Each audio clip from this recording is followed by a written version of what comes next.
answering one of the questions regarding the movement of coal, said that it was not always the railway's fault. I do agree that it is not always the railway's fault.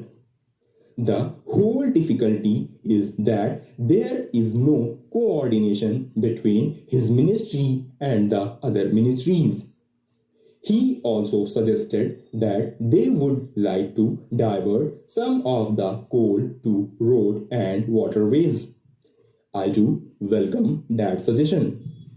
From today's papers, I find that the World Bank, the Planning Commission, and the Railway Ministry had a meeting with shipping companies who are willing to supply 24 more ships to transport 1 million odd tons of coal to the south.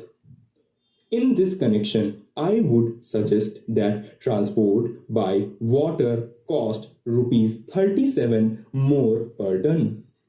Secondly, the coal supplied through ships is not graded properly in the sense that it gets mixed up. When they supply it to industries, the latter do not get the proper quality and what they get is not up to the mark.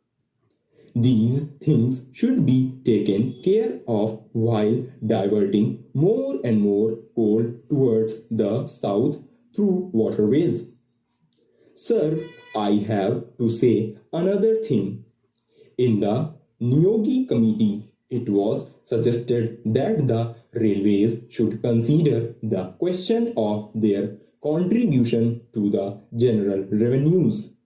I do not say that the contribution from the railways to the general revenues is not good.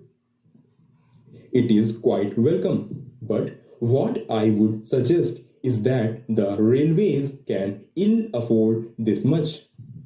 Now that they have increased their dividend, they are not in a position to divert to that extent to the general revenues. If they have increased their dividend, it does not mean that the railways are prosperous. But what I feel is that the railways would do well to think twice about paying more because they have got any amount of work to be done in their own department. The dividend was increased on the understanding that there would be no change in the rates of freights.